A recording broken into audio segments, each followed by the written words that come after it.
I'm Ranjini Chakraborty, a biology teacher from Learning Hall. Today I want to discuss with a interesting biology topic.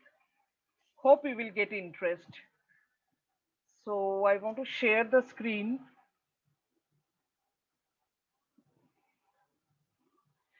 Today I want to start to discuss with the circulatory system in human. First of all, tell me that why we are getting so much interest in this subject biology.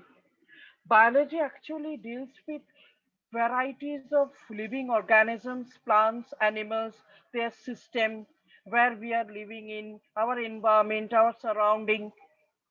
All aspects are covered in this subject biology. Today I'm giving you a short demonstration about the circulatory system, which is a vital system in our body. Circulation means the supply of this blood or water or other tissue fluid within the body which carry the nutrient, excretory matter, hormones, enzyme, other essential elements or other essential minerals, materials of the body.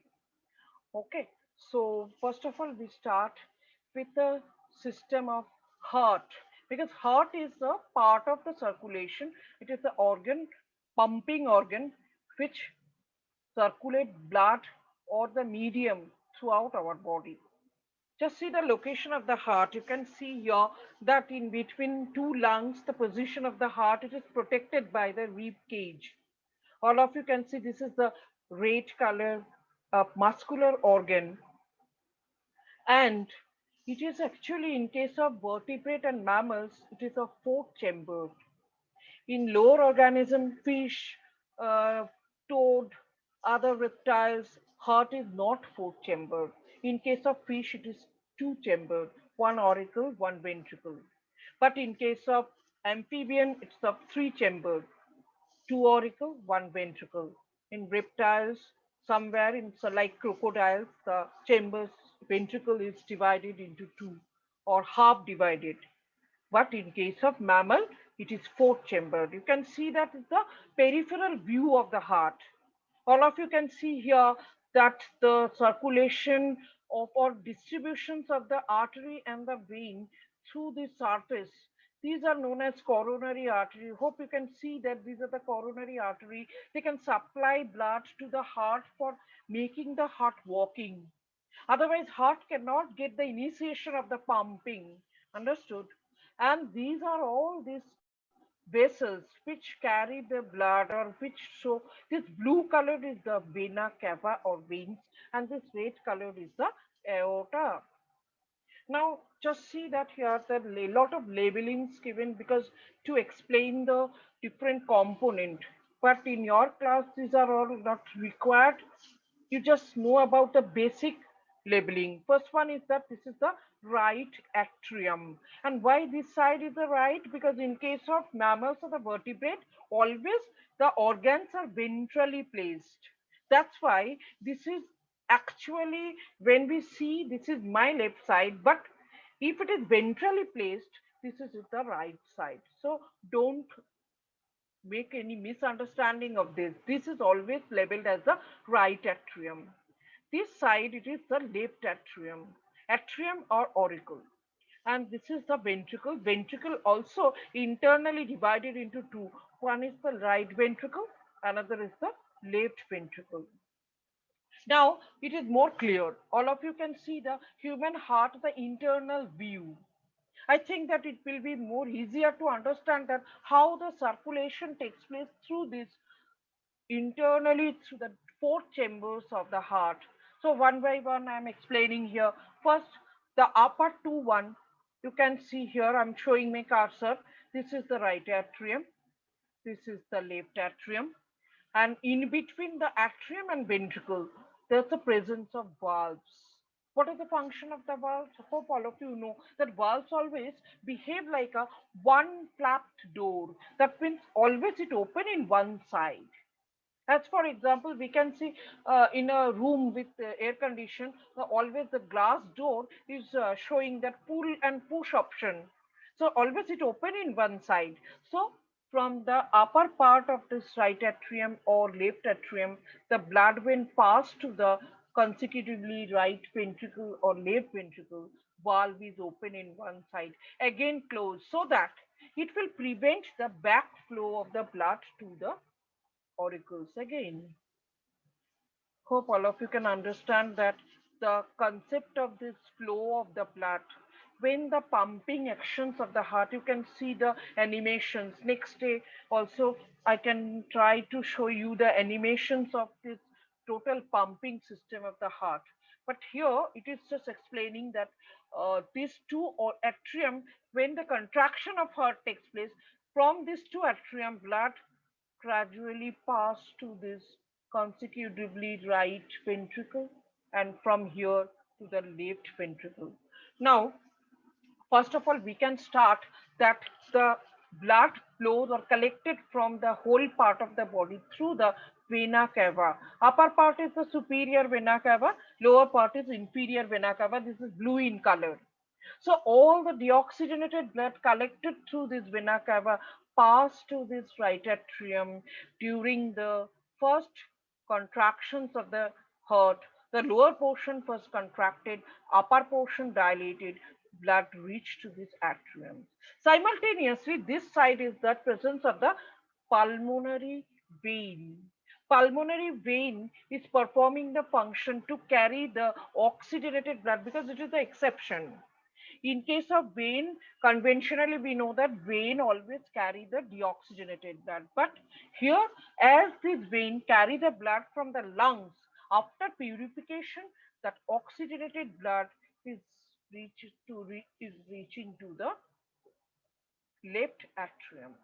Then again, the contractions of these two ventricles, from the right atrium, blood reaches to the right ventricle, from left atrium to the atrium. In between these two chamber, there's a partition. In between two ventricles, this is called interventricular septum. In between two auricle, it is the interauricular septum.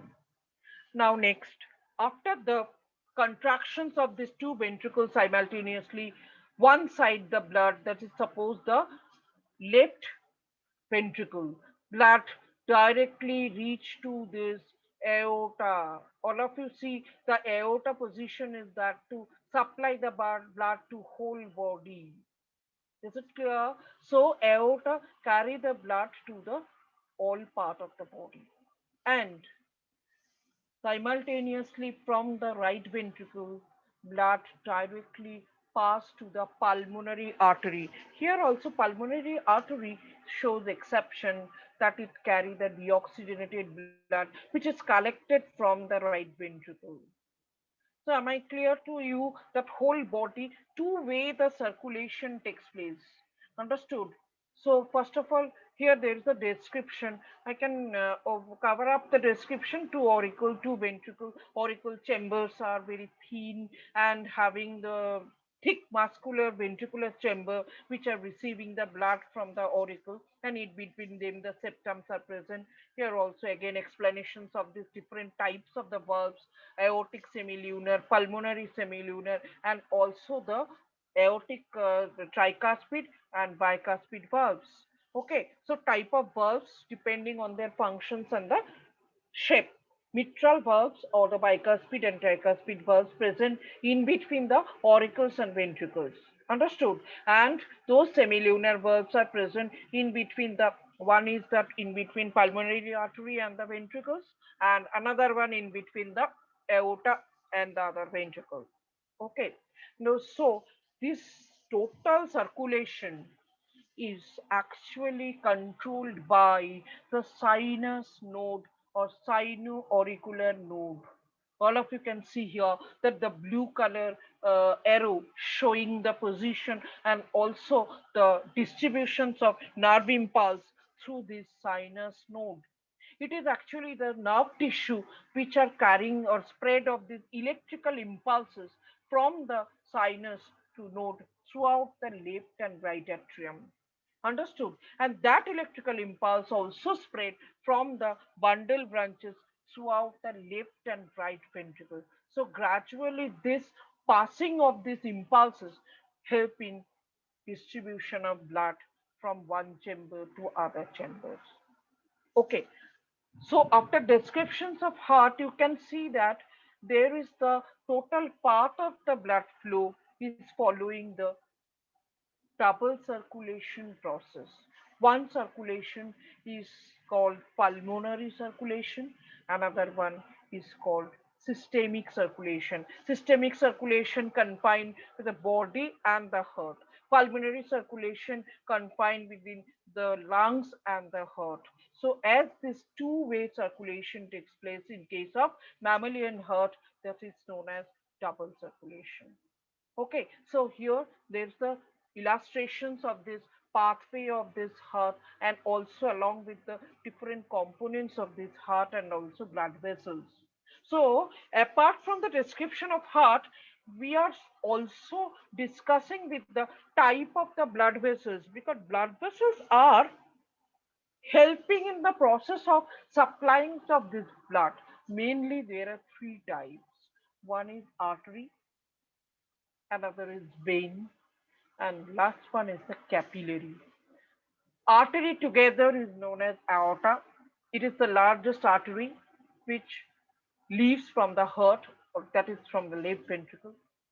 Another one, superior and inferior vena cava, which are the collections of the veins. They return the blood from the head of the body to the heart or collecting the deoxygenated blood to the part of the heart. And another last one, that is the capillaries. What is capillary? When the artery from the arteriole form branches and branches, this arteriole unite with these venules within the junctional part or the tissue, that is known as capillary. Capillary usually with a thin wall structure. So from this picture, you can understand that there is the difference between the cross sections of this artery and the vein. All of you see the picture here in the case of artery, all of you see that the lumen is very narrow. Why? Because the wall of the artery is very thick. It is made up of these three layers: external, middle, internal. But the lumen is comparatively narrow.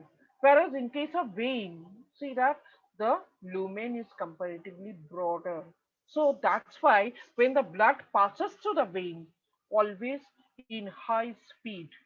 So in that case, to prevent the backflow of this blood in vein, the veins also contain valves, whereas artery, it will not require any presence of the valves. These are the difference between artery and the vein. And artery always carry blood towards heart, vein always carry blood away from heart. Understood? An exception is that artery always carry oxygenated blood, exception pulmonary artery, vein always carry deoxygenated blood, except pulmonary vein. So hope children, I think that you will get more interest if we discuss with all this topic of the biology, especially the physiology portion with help of any illustrations, animations, and different way of the diagrams. So I think that it will be more interesting. So hope the learning hall will provide the further demonstrations of different subject and different topics in front of you, and hope you will get interest. Thank you.